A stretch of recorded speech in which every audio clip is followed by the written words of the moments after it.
Hello friends, मैं BK sir. इस video में आपको आरआरबी टेक्नीशियन का जो एग्ज़ाम होने वाला है 2024 में, इसके लिए मैं 7वां सेट लेकर के आया हूँ। इस सेट में मैं आपको प्रीवियस ईयर का क्वेश्चन बताऊँगा। देखिए, एग्ज़ाम से पहले आपको जो प्रीवियस ईयर क्वेश्चन ज़रूर देखने चाहिए, क्योंकि जब आप प्रीवियस ईयर क्वेश्चन देखते हैं तो आपको इतना आइडिया लग जाता है कि एग्ज़ाम में किस तरह के क्वेश्चन पूछे जा रहे हैं, आपका कौन सा टॉपिक स्ट्रॉन्ग है और कौन सा टॉपिक वीक है। आपका जो टॉपिक वीक है, अगर आप उस पर काम करेंगे, मतलब उस पर फोकस करेंगे, तो आप उसमें बहुत ही अच्छे नंबर ला सकते हैं। इसके लिए आपको जो प्रीवियस ईयर क्वेश्चन ज़रूर देखना चाहिए। जितना ज़्यादा आप प्रीवियस ईयर क्वेश्चंस को देखेंगे, उतना ज़्यादा जो है आपको बेनिफिट होगा। इसलिए जितना संभव हो आप प्रीवियस ईयर क्वेश्चंस को ज़रूर देखें। आगे मैं ऐसा वीडियो लाते रहूँगा, इसलिए जो लोग चैनल पर पहली बार आए हैं वो लोग चैनल को अभी सब्सक्राइब कर लीजिए, ताकि जब मैं नेक्स्ट टाइम वीडियो अपलोड करूँगा तो वीडियो सबसे पहले आप तक पहुँच सके। अब चलिए स्टार्ट करते हैं और देखते हैं क्या करके सभी क्वेश्चंस को।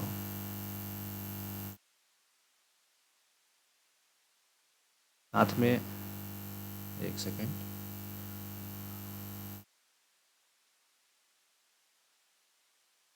साथ में बताना ये चाह रहे थे कि ये जो पीडीएफ है, इसमें टोटल 75 क्वेश्चन है। टोटल इसमें 75 क्वेश्चन है। तो इस 75 क्वेश्चंस में से आज जो है हम क्वेश्चन नंबर 1 से लेकर के 30 तक के सभी क्वेश्चंस को बता देंगे। इसमें ज़्यादातर आपको मैथ्स रीजनिंग के क्वेश्चन देखने को मिलेंगे, और भी सब्जेक्ट से क्वेश्चंस हैं। तो सभी सब्जेक्ट्स के सभी क्वेश्चंस को हम सॉल्व करेंगे, वो भी बहुत ही शॉर्ट ट्रिक के माध्यम से। इसलिए आप इसको ध्यान से देखिए और अच्छे से समझिए। अब चलिए स्टार्ट करते हैं और देखते हैं क्या करके सभी क्वेश्चंस को। इसमें आज हम क्वेश्चन नंबर 1 से 30 तक सॉल्व कर देते हैं। बाकी जो क्वेश्चंस रह जाएंगे तो उनको हम नेक्स्ट वीडियो में सॉल्व कर देंगे, ठीक है। चलिए देखिए, पहला क्वेश्चन क्या है। इस प्रश्न चित्र का सही चल प्रतिबिंब चुने। यानी कि ये जो आपको प्रश्न फिगर यहाँ पे दिख रहा है, प्रॉब्लम फिगर, इसका क्या करना है, आपको वाटर इमेज बताने हैं। तो देखिए, वाटर इमेज के लिए कुछ कंसेप्ट होता है। अगर आप इसको समझ जाते हैं तो आपको जो है ऐसे क्वेश्चंस को सॉल्व करने में बिल्कुल ही टाइम नहीं लगेगा। मतलब बहुत ही कम टाइम में आप ऐसे क्वेश्चंस को सॉल्व कर सकते हैं, और बहुत ही आसान तरीके से। चलिए देखते हैं कि आखिर इसका कंसेप्ट क्या है।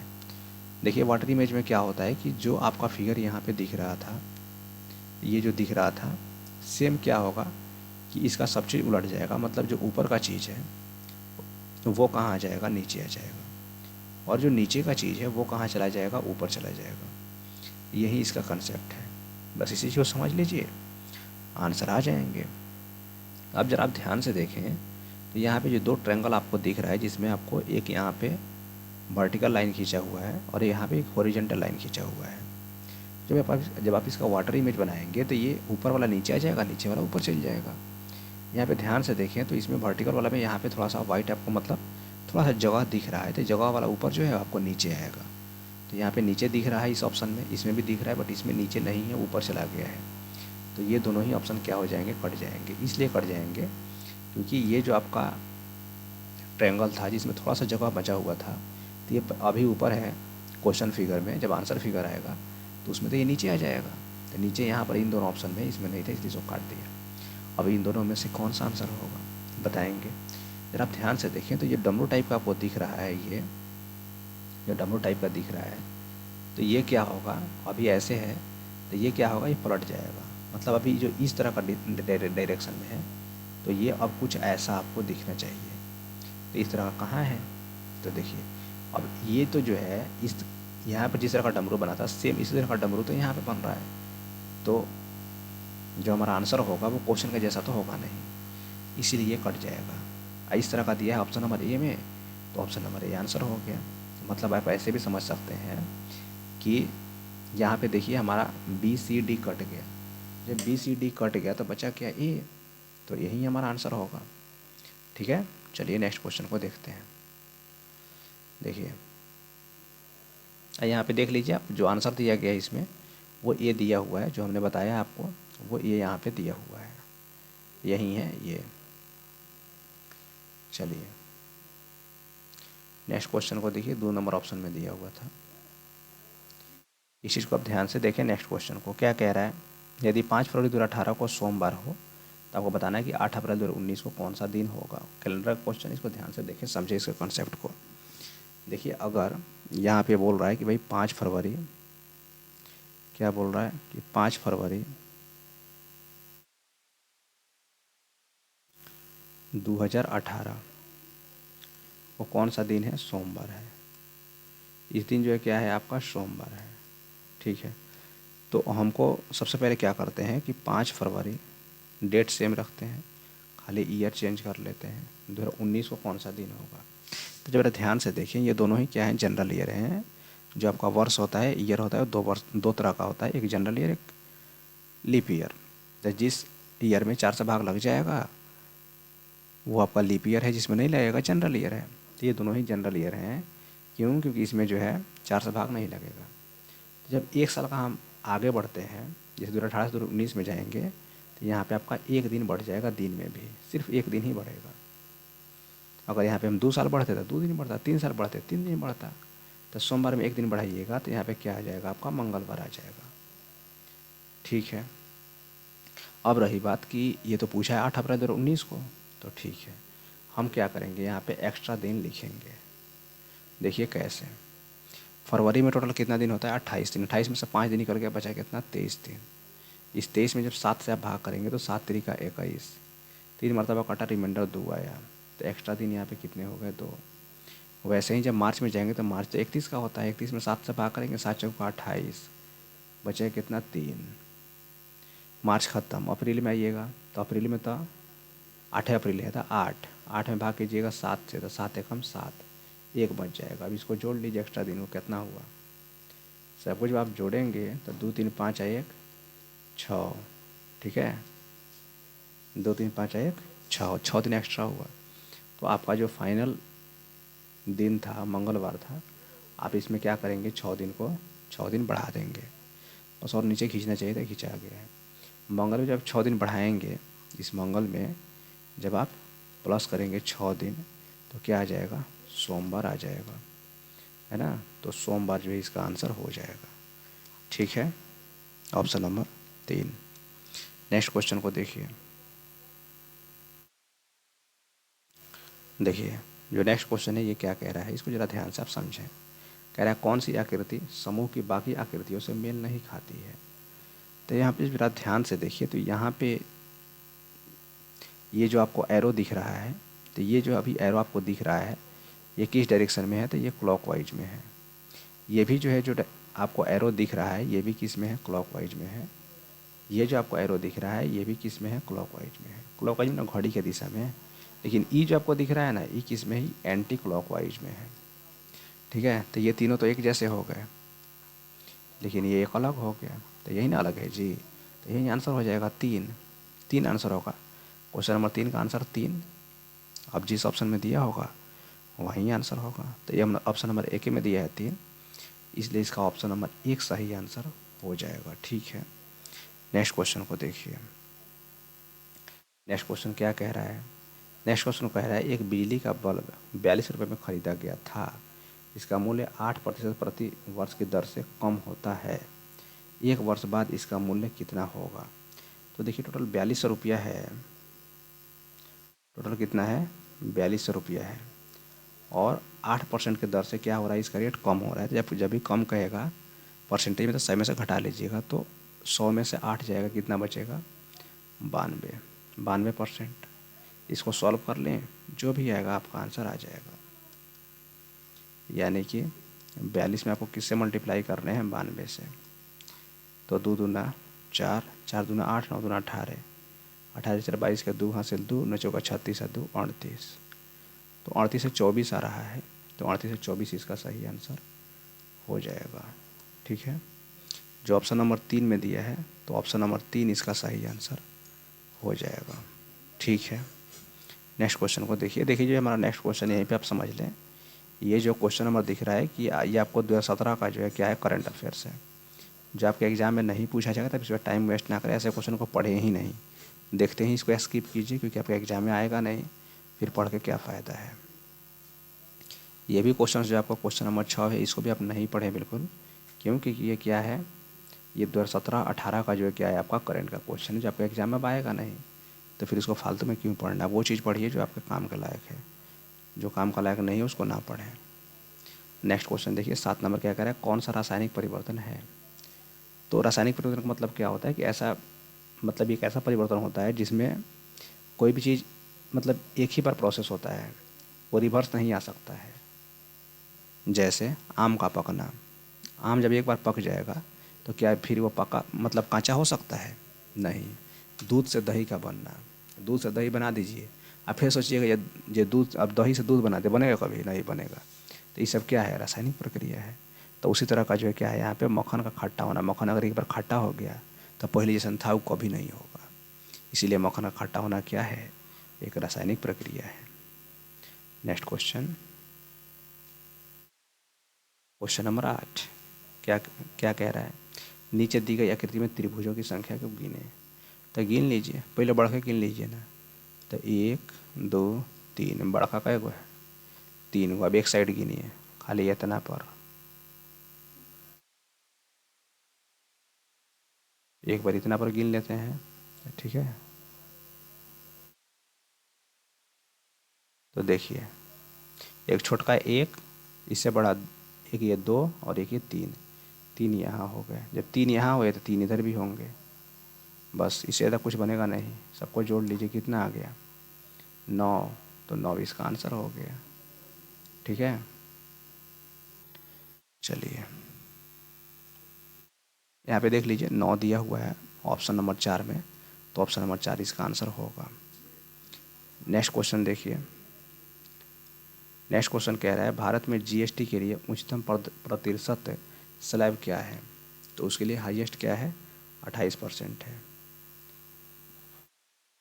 कौन कौन सा स्लैब है, 0% है, 5% है, 12% है, 18% है, और क्या है जी 28% है। यही यही 5 स्लैब है ना, तो सबसे हाईएस्ट कौन सा हुआ, 28%। तो ऑप्शन नंबर 4 इसका आंसर हो जाएगा। नेक्स्ट क्वेश्चन को देखिए, चलिए नेक्स्ट क्वेश्चन में क्या कह रहा है कि एक धनात्मक पूर्णांक में 1000 जोड़ने पर प्राप्त योग इस संख्या को 100 से गुना करने पर प्राप्त संख्या से 10.06 अधिक है, धनात्मक पूर्णांक ज्ञात कीजिए। ठीक है, देखिए क्वेश्चन क्या कह रहा है, एक धनात्मक पूर्णांक को 1000 में जोड़ने पर, धनात्मक पूर्णांक मान लेते हैं हम x, इसमें 1000 जोड़ने पर, ठीक है, प्राप्त योग, ये जो योग है वो क्या कह रहा है, इसी संख्या को यानी कि x को ही 100 से गुना करने पर, 100 से गुना करने पर प्राप्त संख्या से क्या है वो 10.06 अधिक है, धनात्मक पूर्णांक क्या है। ठीक है,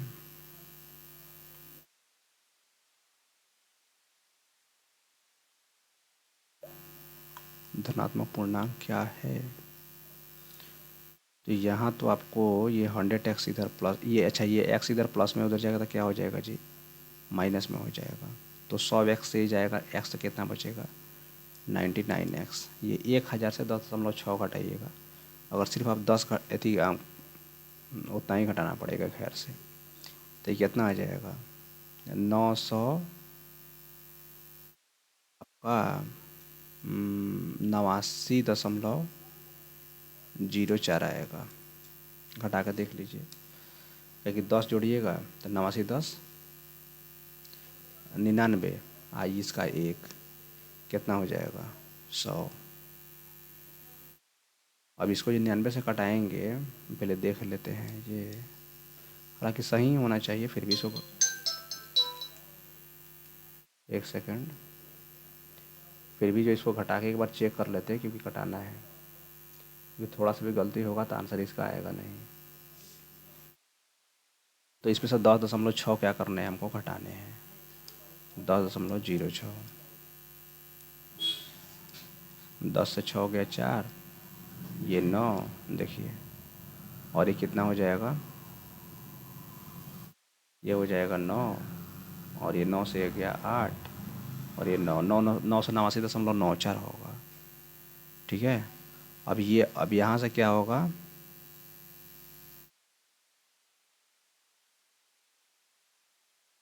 इतना तो आ गया, लेकिन 99 से भाग करने के बाद 7 कैसे आएगा। इस क्वेश्चन को छोड़ दीजिए, इसमें कुछ हमको डाउट लग रहा है। नेक्स्ट क्वेश्चन को देखिए। क्वेश्चन नंबर 11 क्या कहता है, कह रहे अधातुओं में आमतौर पर सबसे बाहरी सतह सेल में डैश इलेक्ट्रॉन होते हैं। जो अधातु होते हैं उसके बाहरी सतह में कितने सेल होते हैं, तो उसमें 5, 6, 7 या फिर 8 हो सकते हैं। इसको आप याद रखें, नहीं तो फिर इलेक्ट्रॉनिक विन्यास आप निकाल सकते हैं। चलिए नेक्स्ट क्वेश्चन को देखिए। क्वेश्चन नंबर 12 कह रहा है दिए गए 4 विकल्पों में से नीचे दी गई आकृति का जल में बनने वाला सही प्रतिबिंब चुनें। अभी जल प्रतिबिंब लोग बताए हैं, तो उस पर जब इस क्वेश्चन को सॉल्व कर लीजिए हूबहू। नेक्स्ट क्वेश्चन को देखिए। फर्स्ट क्वेश्चन जल प्रतिबिंब वाला बताया है ना, उस पर कीजिए, उसको खुद से सॉल्व। क्वेश्चन दिखा देते हैं एक बार आराम से देख लीजिए। यहाँ पे क्या है, आपका प्रॉब्लम फिगर है। यहाँ पे ये आपका क्वेश्चन रहा, बता ही देते हैं इसको, देखिए आंसर क्या होगा। ये आपका क्वेश्चन रहा, इसका हमको बताना है आंसर फिगर। तो क्या होगा इसके बोलिए, तो ये तो ऊपर वाला जो है नीचे रहेगा ही, जस्ट इसके सामने रहेगा, तो ये तो हो सकता है, लेकिन ये ऑप्शन नहीं होगा। ये हो सकता है, ये हो सकता है। अब ये जो है आपको दिख रहा है, तो ये ब्लैक वाला नीचे है, जब उल्टेगा तो ऊपर चल जाएगा। तो हमें नीचे ही दिखा रहे थे, ख़त्म। और ऊपर जाएगा तो ऊपर जाने वाले में 2 ऑप्शन है, ठीक है। अब ये जो आपको ऐसे दिख रहा है ना लाइन, तो लाइन अब ऐसे नहीं, ऐसे हो जाएगा। तो इसमें ऐसे दिख रहा है, तो ये ख़त्म। तो option number C answer. Option number C दिया होगा, देख लीजिएगा। ये का दिया है सी, ठीक है। पूरा जो भी बता रहा है आपको तरीके से बता रहे हैं, लॉजिक के साथ बता रहे हैं आंसर। क्वेश्चन के पीछे क्या रीजन है आपको वो समझा रहे हैं, इसलिए इस क्वेश्चन का आंसर ऑप्शन नंबर 4 यानी कि सी हो जाएगा। नेक्स्ट क्वेश्चन को देखिए। क्वेश्चन नंबर 13 क्या कहता है, परमाणु की त्रिज्या का प्रयोग किसे मापने के लिए किया जाता है। तो परमाणविक आकार, परमाणविक आकार कह रहा है कि परमाणु की त्रिज्या का प्रयोग किसे नापने के लिए किया जाता है, तो परमाणविक आकार को। नेक्स्ट क्वेश्चन देखिए। नेक्स्ट क्वेश्चन क्या कह रहा है, यदि 10 केजी द्रव्यमान की किसी वस्तु पर 20 न्यूटन बल लगाया जाता है तो त्वरण कितना होगा। तो देखिए एक फार्मूला होता है, बल बराबर F बराबर m में, यानी कि बल बराबर द्रव्यमान गुना त्वरण, ठीक है। तो यहाँ पे ये आपको बल लगाया जाता है कितना का, 20 न्यूटन का, यानी कि फोर्स दिया हुआ है आपको 20 न्यूटन और मास दिया हुआ है 10 केजी, और आपको एक्सलेरेशन बताने हैं। तो 10 दूना 20 हो जाएगा। तो एक्सलेरेशन कितना आ गया, 2 आ गया। और एक्सलेरेशन का जो ऐसा ही मात्रक होता है वो मीटर पर सेकेंड होता है, इसलिए ए बराबर 2 मीटर पर सेकेंड स्क्वायर इसका आंसर हो जाएगा। जो ऑप्शन नंबर 4 में दिया है, तो ऑप्शन नंबर 4 इसका आंसर हो गया। शक्ति का सूत्र क्या होता है, पावर का, तो power equal to work by time होता है। Power equal to work by time, यानी कि शक्ति बराबर कार्य बटा समय होगा। अब देख लीजिए जिस ऑप्शन में दिया होगा कार्य बटा समय का दिया है 2 में, तो यही आंसर हो गया।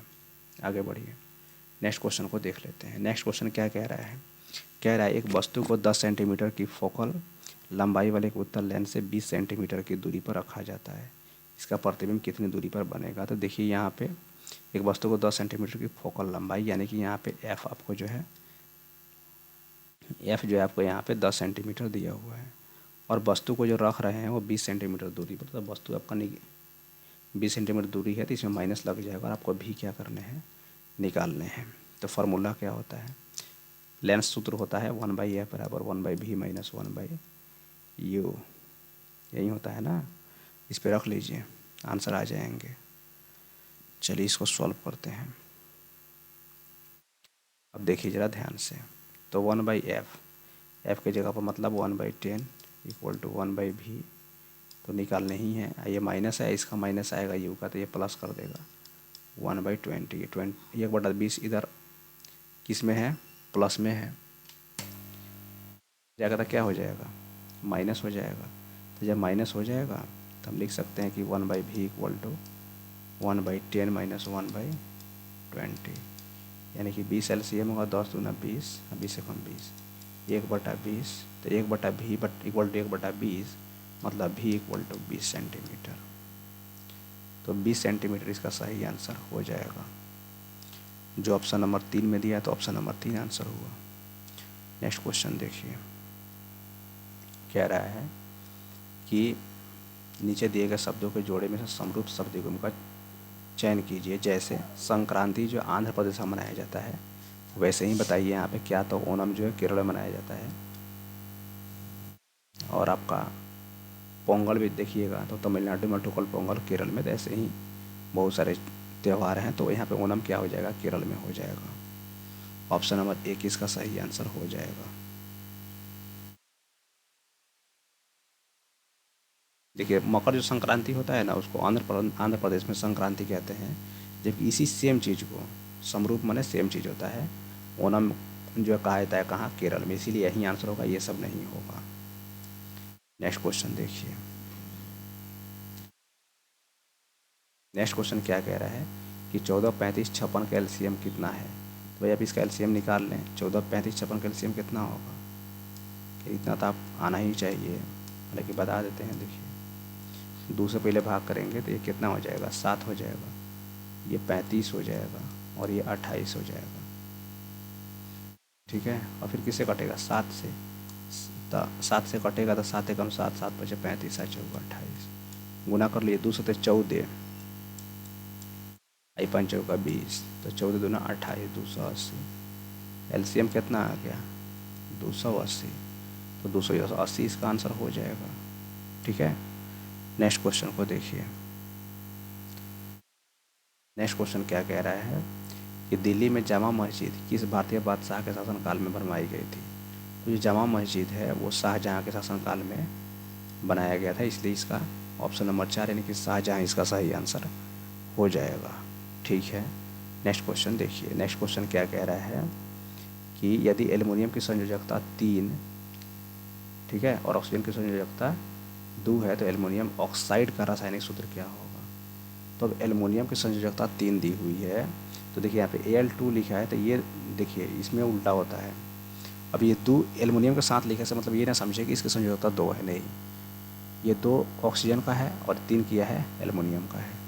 तो ऑप्शन नंबर 4 आंसर हो गया। देखिए नेक्स्ट क्वेश्चन, नेक्स्ट क्वेश्चन को देखिए क्या कह रहा है। देखिए नेक्स्ट क्वेश्चन क्या कह रहा है कि श्री और कवि दंपति हैं। सीरी, ठीक है, और समयू बहनें हैं। समयू कवि की बहन है। सीरी, सीरी की क्या लगती है। ठीक है, जरा आप ध्यान से इसको देखें। कह रहे कि सीरी और कवि क्या हैं, दंपति हैं। तो ये सीरी एक हो गए और यहाँ पे कवि हो गए। भाई दोनों में दंपति हैं तो ऐसा सिंबल लगा दीजिए। अब कौन पति कौन पत्नी कुछ पता नहीं है, लेकिन सीरी का मतलब प्लस से होता है। अब देखिए सीरी और समयू बहनें हैं। समयू कवि की बहन है। अब समयू क्या है, कवि की बहन है। हो गया कवि की बहन, कौन हो गई, समयू। इसके एथी की है, इसीलिए यहाँ पे माइनस लगा दिया, मतलब इसके साथ क्यों कर दे, क्योंकि इसी के समकालीन है, उसके जनरेशन की है। सीरी और समूह बहनें हैं, तो सीरी भी क्या है, इसकी बहन हो जाएगी।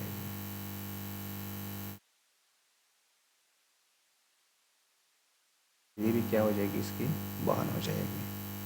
ठीक है, सीरी भी क्या हो जाएगी, इसकी बहन हो जाएगी।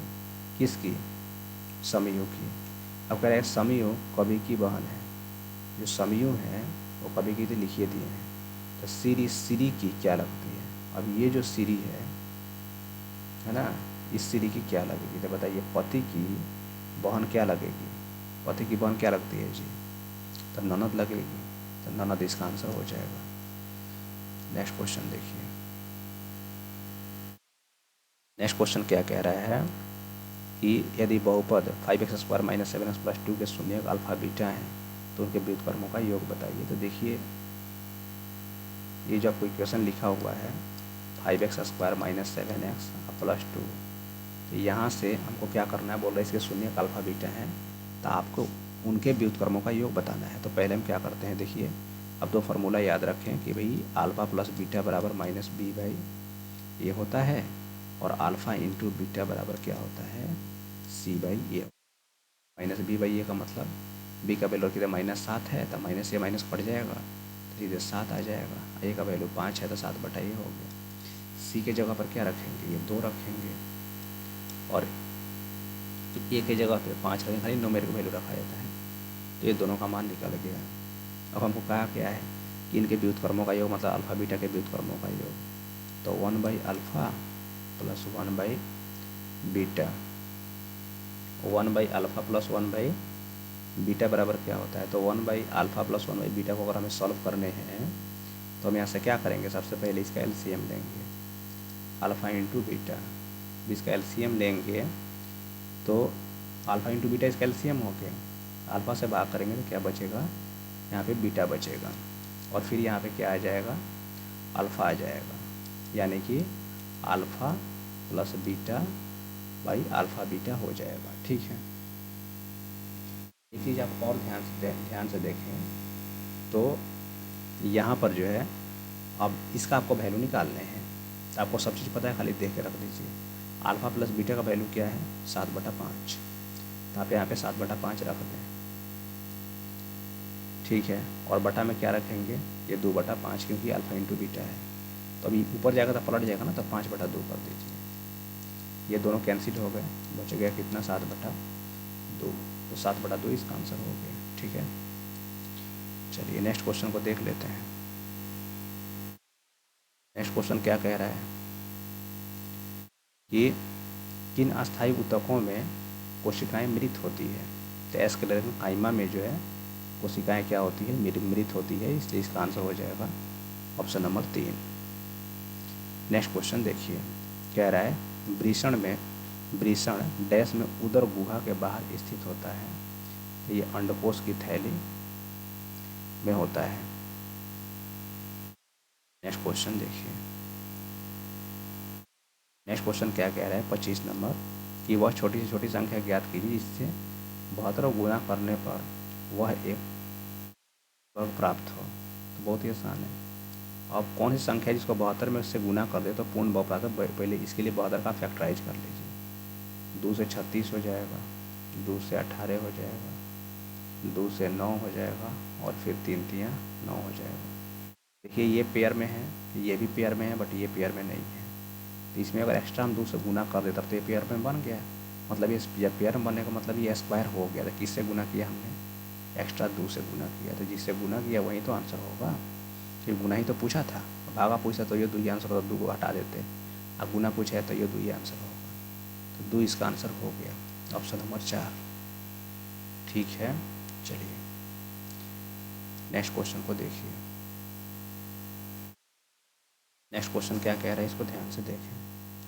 एक सेकंड, इसको थोड़ा सा मिटाना पड़ेगा।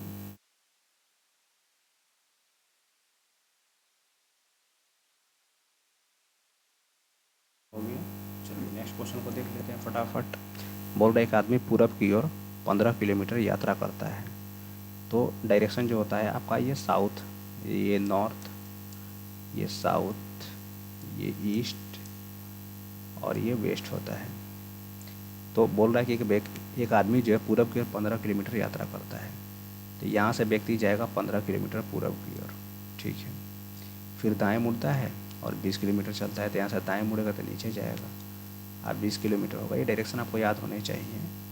आप कैसे जानेंगे कि दाएं नीचे जाएगा, तो अपने पे सोच लीजिए। अगर आप जा रहे हैं पूरब की ओर तो आपका दाएं किधर होगा, दक्षिण की ओर। ठीक है, तो इधर 20 किलोमीटर वो चला गया। अब क्या कह रहा है, इसके बाद वह बाएं मुड़ता है और 30 किलोमीटर यात्रा, यहाँ से बाएं मुड़ेगा, यहाँ से बाएं मुड़ेगा और 30 किलोमीटर की यात्रा कर लिया।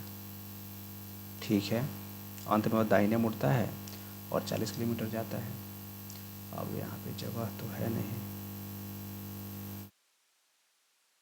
ठीक है, मान लीजिए कि 40 किलोमीटर है, हालांकि लंबा लाइन होना चाहिए, और चीज़ कम जगह होने के चलते उतना ही में लिख दिए हैं। तो कह रहे हैं कि आरंभ बिंदु और गंतव्य बिंदु के बीच न्यूनतम दूरी, तो बन गया क्या, आरंभ बिंदु तो ये है, और इसके बीच में और इसके बीच की दूरी बतानी है हमको।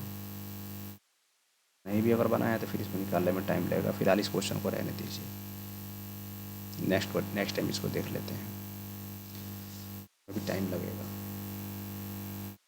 चलिए नेक्स्ट क्वेश्चन देखिए। नेक्स्ट क्वेश्चन जो 27 नंबर है, एक लंगर लगी नाव की लहरों से घिरी है, उसे एक तरंग शीर्ष की दूरी 80 मीटर है और लहर की गति 20 मीटर प्रति सेकेंड है। नाव तक उस तरंग शीर्ष को पहुंचने में लगा आवश्यक समय क्या होगा?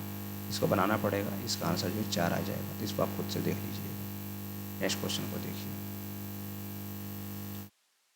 28 नंबर। ये तो ईजी है जी, इसको कर ले। देखिए बताते हैं इसको भी। बोल रहा है -17 + 28 भागा 7 - 3 = 1। देखिए पहले ब्रैकेट काम किए, 7 से 3 गया 4, 4 से भाग कीजिएगा 28 में कितना आएगा 7, और 7 -70 में 7 जोड़िएगा तो घट जाएगा, तो -63 आएगा। डायरेक्ट हो गया -63, ऑप्शन नंबर 4। नेक्स्ट क्वेश्चन को देखिए। नेक्स्ट क्वेश्चन क्या कह रहा है कि एक परीक्षा में परण ने 63 अंक प्राप्त किए जो कि 84% अंक प्राप्त करने के बराबर थे। परीक्षा कितने अंक की थी?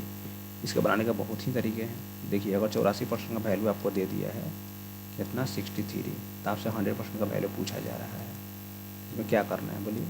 63 पढ़ते थे ना पहले, 63/84 मल्टीप्लाइड बाई 100। दोनों में परसेंटेज छोड़ दिए, अब काट लीजिए इसको। 4 से काटिएगा तो 21 मरतबे, 4 से काटिएगा 25 मरतबे, 21 × 63, 25 × 75, बस हो गया। तो कितना का था? परीक्षा कितने अंक की थी? 75 अंक की, तो 75 इसका आंसर हो गया। नेक्स्ट और इस वीडियो का लास्ट क्वेश्चन ध्यान से देखिए, ठीक है। चलिए इस क्वेश्चन को ध्यान से आप देखें, इसको थोड़ा सा छोटा करते हैं। अब आप ध्यान से देखें क्या कह रहा है। ए और बी एक कार्य को 40 दिन में कर सकते हैं, जबकि बी सी 30 दिन में और सी ए 24 दिन में कर सकते हैं। तो ए बी और सी प्रत्येक अलग अलग इस कार्य को कितने दिन में पूरा करेंगे? देखिएगा जरा ध्यान से यहाँ पे। तो ए का जो काम है यहाँ पे 48 दिन, यहाँ पे 32 दिन, यहाँ पे 60 दिन, यहाँ पे 40 दिन, चारों जगह अलग अलग है। सिर्फ एक मान निकालिए, आंसर अपने आ जाएगा। तो देखिए ए और बी मिल के 40 दिन, बी और सी मिल के 30 दिन, सी और ए मिल के 24 दिन। LCM निकालिएगा तो कितना हो जाएगा? 120 दिन, 40 × 5 = 120। तो ए प्लस बी का मान कितना हो गया? 120। 3 × 4 = 12, 120। बी प्लस सी का मान 4, और ये सी प्लस ए का मान 24 × 5 = 120, 5। ठीक है। अब अगर हम तीनों को जोड़ते हैं, टोटल वर्क हो गया मेरा 120 बटा 5 × 4 = 9, ये हो गया जी 40 × 5 = 120,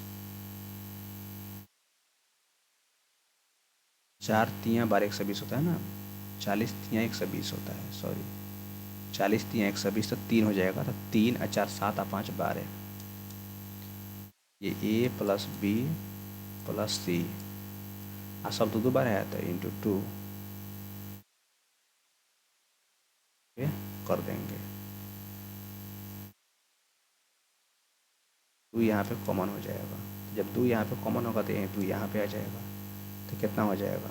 12 × 120, 10 × 2 = 20। ए बी सी का जो वर्क है, ए बी सी मिल के इस काम कितने दिन में कर सकते हैं? 20 दिन में कर सकते हैं, जबकि तीनों अलग अलग इस काम को 40, 30 और 24 दिन में कर रहे थे। ठीक है। अब हमको ए का निकालने हैं, तो क्या करेंगे ध्यान से देखें। इस ए प्लस बी प्लस सी में से अगर हम बी प्लस सी के मान को हटा दें तो ए का मान निकल जाएगा, तो निकालिए। तो यहाँ से अगर हमको ए का मान निकालना है तो 1/20 में से क्या करेंगे? बी प्लस सी का मान कितना है जी? तो बी प्लस सी इस काम को कर रहा है 30 दिन में, तब इसको घटा दें, 1/30 को हटा दीजिए। LCM तो इसका 60 आ जाएगा, 20 × 3 = 60 और 30 × 2 = 60, 1/60 मतलब 60। ये इस काम को कितना देर में करेगा? 60। बस ऊपर भाग गया 1 सेकेंड। इस काम को कितनी देर में कर सकता है? तो ये इस काम को करेगा 60 दिनों में। ठीक है। चलिए, तो एक सिर्फ अकेले इस काम को कितनी देर में करेगा? 60 दिन में। तो देखिए ए का आंसर कहाँ 60 दिया है? सिर्फ ऑप्शन 1 में दिया, ऑप्शन नंबर 3 में दिया है, इसलिए ऑप्शन नंबर 3 आंसर हो गया। हालांकि इसी प्रोसेस से जैसे हमने ए निकाला है वैसे ही आप बी और सी भी निकाल सकते हैं, निकालिएगा तब बी का मान 120 और सी का मान 40 आ जाएगा। ठीक है फ्रेंड्स, इस वीडियो में मुझे क्वेश्चन नंबर 1 से 30 तक के सभी क्वेश्चन बताने के आपको बता दिया, अच्छे से समझा दिया। उम्मीद करते हैं आप सारे क्वेश्चन को समझ गए होंगे और आपको वीडियो पसंद आया होगा। और इसमें का जो क्वेश्चन रह गया है उसको हम नेक्स्ट वीडियो में बता देंगे। इसलिए जो चैनल पे पहली बार आए चैनल को भी सब्सक्राइब कर लीजिए, इस वीडियो को लाइक कर दीजिए। और एक बार आप जिस भी सोशल मीडिया प्लेटफॉर्म पे हैं, व्हाट्सएप, फेसबुक, इंस्टाग्राम, जहाँ भी हैं, वहाँ पे इस वीडियो को एक बार शेयर जरूर कर दीजिए। मिलते हैं आपसे नेक्स्ट वीडियो में। Thank you.